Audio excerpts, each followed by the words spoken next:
Hello and welcome to our East Bay Stonewall Democratic Club virtual endorsement meeting for the Assembly District 18 special election. My name is Joe Greaves and I'm the East Bay Stonewall Political Action Committee Chair. Please note that Stonewall will be holding an endorsement vote for 8018 on Tuesday, August 3rd from 5 to 8 p.m. Current members can vote through the club's website, member portal. Again, that is Tuesday, August 3rd from 5 to 8 p.m. through the club's website. Today, we are really pleased to welcome Janani Ramachandran, one of the top two finishers in the primary election for this interview, which was recorded on July 28th at 12:05 p.m. Janani, welcome. Let's jump in. Thank you. As you know, East Bay Stonewall is the longest serving LGBTQ plus advocacy organization in the East Bay. What's the one thing you want our community to know about you, Janani Ramachandran, as a candidate for Assembly District 18? What distinguishes you from your opponent? Absolutely. So, thank you for the invitation to be here. My name is Janani Ramachandran. I'm a native of the East Bay. I'm a social justice attorney, a proud corporate free candidate, and running to be your next state assembly member. So, if and when elected, I would be California's very first LGBTQ API Assemblywoman. I would also be California's very first South Asian Assemblywoman. And I'd also be just one out of three tenants from 120 lawmakers. Having a seat at the table matters. All of these different aspects of my identity make a difference because of the voices that are left out of the political process. So, my grandparents immigrated to the United States from a small South Indian village without a dollar or a degree, just a dream of giving their kids a better life. And thanks to the strength of their eventual labor unions that they were honored enough to join, they were able to earn living wages, have quality health care, have a stable pension. But that so called American dream doesn't exist anymore. Half of Californian families who live in poverty here actually work a full time job. One in three Californians don't have real health care. 170,000 are unhoused on a given night, and yet we are the wealthiest state in the nation. And I believe that the progressive policies that we need but don't actually get is largely because we have, yes, we're a supermajority of a Democratic state, and we have a lot of Democrats who say the right things. Healthcare and housing is a human right, but then accept contributions from the very industries and institutions blocking those rights from becoming reality. So I am proud to be a corporate free candidate and fight for very actionable policy changes, including a $22 minimum wage with financial assistance to support small businesses being able to pay those wages.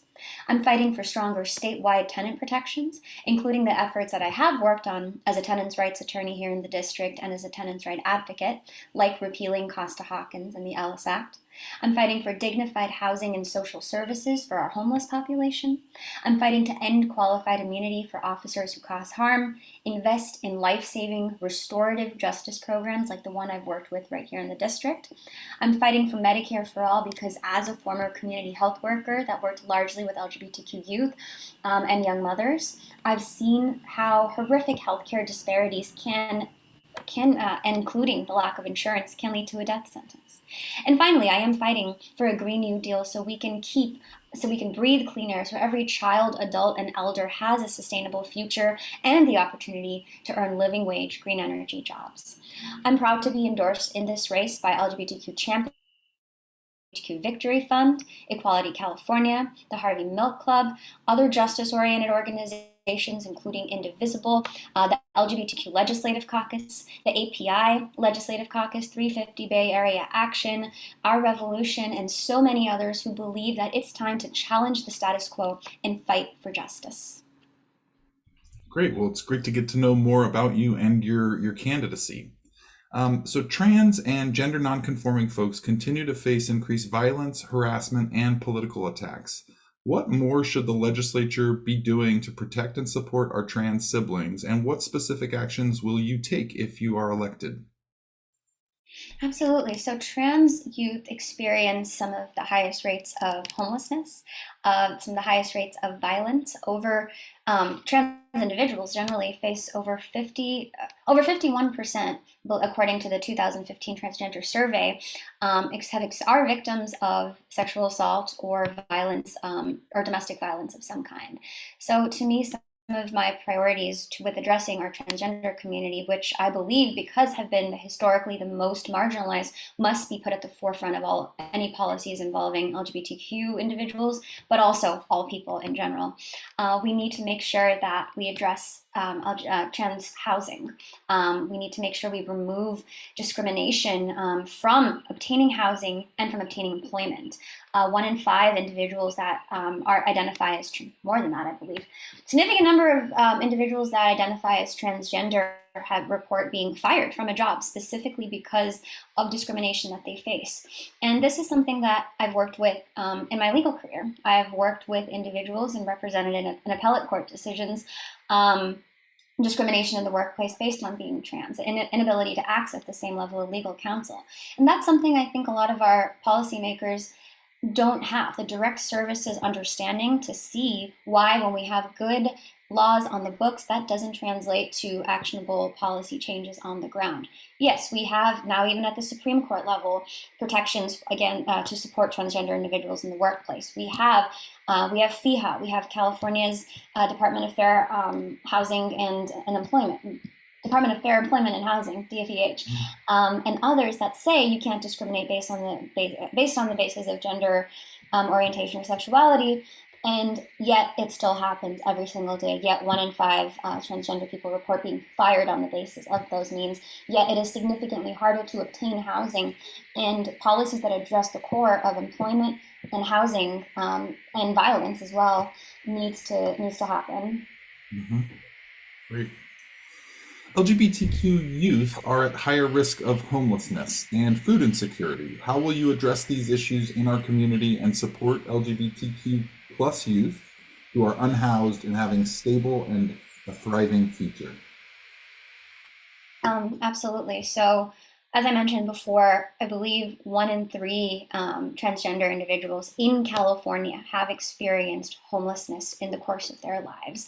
And this is particularly salient for Black and Latinx LGBTQ communities and for transgender communities as well. We need to address the fact that 20% of LGBTQ Californians, according to a 2018 study, have experienced food insecurity.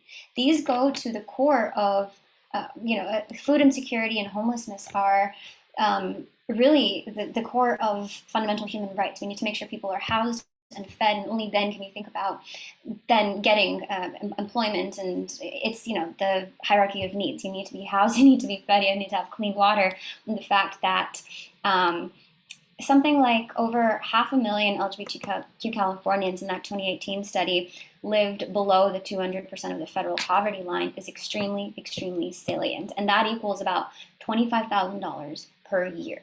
That is not enough to live off of. That is certainly not enough to afford rent in the Bay Area, let alone really anywhere in California, afford food, afford our extremely high cost of living. And solutions to some of those issues goes to, again, employment. Why do 1 in 5 transgender individuals face discrimination in the workplace and are fired as a result? We need to address the core of discrimination, in the employment context and the housing context, but also make sure that our social services program are culturally specific. And by culturally specific, I mean take into considerations why an LGBTQ 15-year-old is unhoused. Why did they leave their home? What do they need to be able to get back into school? Why in schools an LGBTQ youth might be coming in hungry, might be leaving school hungry. That impacts, of course, your academic performance and your abilities as a student, your ability to get employment after. And there's not that cultural sensitivity in our policymaking, because we see, unfortunately, our homeless community as a monolith. We see individuals experiencing food insecurity as a monolith. The same solutions don't work for everyone. You can't just say, okay, well, we'll put you in a congregate shelter and that should work for you. That certainly doesn't work for a lot of our LGBTQ, particularly trans youth who have experienced severe discrimination in group homes, severe discrimination and violence in their own homes. And we need to be more nuanced with the kinds of solutions that we have to both food insecurity and homelessness. It's great. Thanks. It's great to hear that those issues are really on the forefront of your thinking. So thank you for that. There are two bills currently pending in the Assembly. SB 9, which would require a municipality to treat a proposed housing development containing no more than 2 residential units as a single family residential housing, and SB 10, which would permit a municipality to authorize developments of up to 10 units or less in areas zoned for single family housing. What's your position on these bills? If you support them, why is this the right approach? If you oppose them, what is the right approach to increasing accessibility and affordability of housing? Absolutely. So we are absolutely in a housing crisis. Supply of housing is not meeting demand, and that plus the cost of land and the cost of permitting and building is leading to exorbitant costs that are only growing every day. Most jurisdictions are significantly behind on their RENA goals, and we do need to build housing of all income levels. But to me, my personal focus and the way I view any housing issue is how they impact tenants. Increasing SB 9 and 10 are good because they, help jurisdictions increase the housing stock. But to me, I don't want any measure that gives a free pass to developers to build and then in that process displace tenants. I think SB 9 for the most part actually does a good job of addressing tenants issues. I think it could, of course, go further, but the fact that there is an anti-demolition component and some protection against buildings, I believe, with a tenant in the past 3 years is a good start. I wish that there was an affordability component. Local jurisdictions, like in this city, like in this district, Alameda has a 15% affordability requirement. Oakland has a fee, and those are good things. But I would like to see something that applies statewide. And so, SB 9, certainly is. I generally support it and has some good issues, some good protections for tenants, but I believe that it really could go further. If I had to vote on it, I would, try to push for amendments to making sure that there's more of an affordability component and stronger tenant protections. And similarly for SB 10, I know SB 10 is really enabling local jurisdictions to bypass some of the CEQA and permitting and other things and making it more of a ministerial decision if it's multifamily units. And cities can certainly choose to include stronger tenant protections, but I would really want to push for that similar anti-demolition pro-tenant component that SB 9 has in SB 10 as well. And same thing with affordability. And I understand, how do you implement an affordability component on a statewide level? It's a difficult challenge. It's a problem. How do you both make sure that cities are building housing and making sure that there's a slice of it of new multifamily units that are affordable? And these are important questions to have. I don't have the perfect solution, but I think these are conversations we need to start having alongside housing production legislation. Same thing with tenants. I'm in Oakland anywhere in California. Any new building that's built is not going to be rent controlled, even if it's in a rent controlled district. Let's, support housing bills like this, but also put in more effort into repealing Costa-Hawkins, to making sure that these new buildings that are created can be rent controlled, to make sure that if a local jurisdiction wants a vacancy control, that they have the ability to do that. So I view all housing issues through a tenants' rights lens, because that is something that is very much lacking in our state legislature. Great, thank you. You told us a little bit about your endorsements in your opening answer. Is there anything else you'd like to tell us about your campaign, endorsements, fundraising, grassroots activity, things we should know? Sure.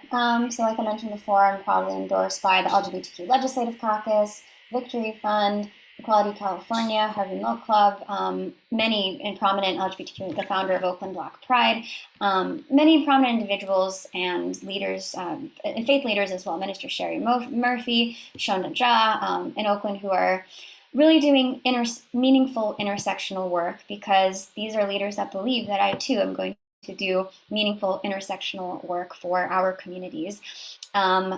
We have gotten this far into the top two through the power of grassroots organizing, through the power of a grassroots movement. We certainly do not have a lot of campaign. We don't have $2 million of campaign funds. We have, enough to help us spread the word to voters.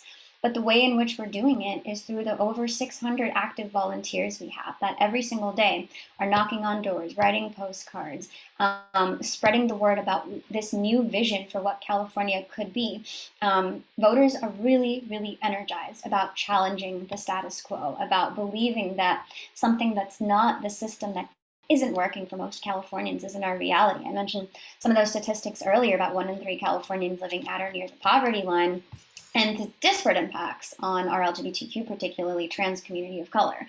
And we need creative ideas and bold solutions from someone that's done direct services her entire life. And that is what I bring to the table. The energy that our campaign brings to voters is what I believe is going to bring us all the way to Sacramento. Oh, here. There you go. Is there anything you'd like our members to know about you that haven't asked you about, or anything else you'd like to share?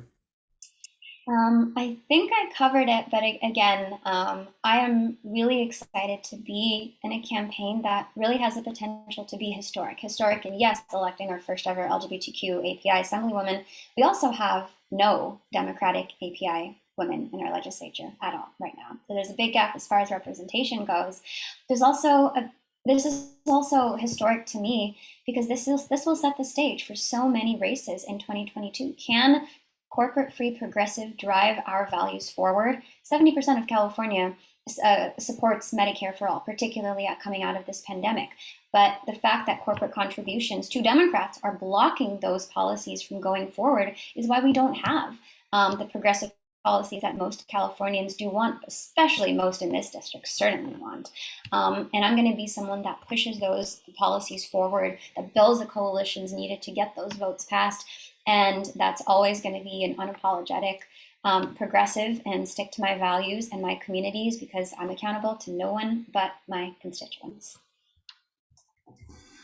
Great. Well, I just want to thank you so much for taking the time to connect today and for your candor, and wish you the best of luck on your campaign. And also want to let you know that East Bay Stonewall is very excited to work with our next assembly person on many of the issues you mentioned on behalf of our community and our allies. So again, thank you so much.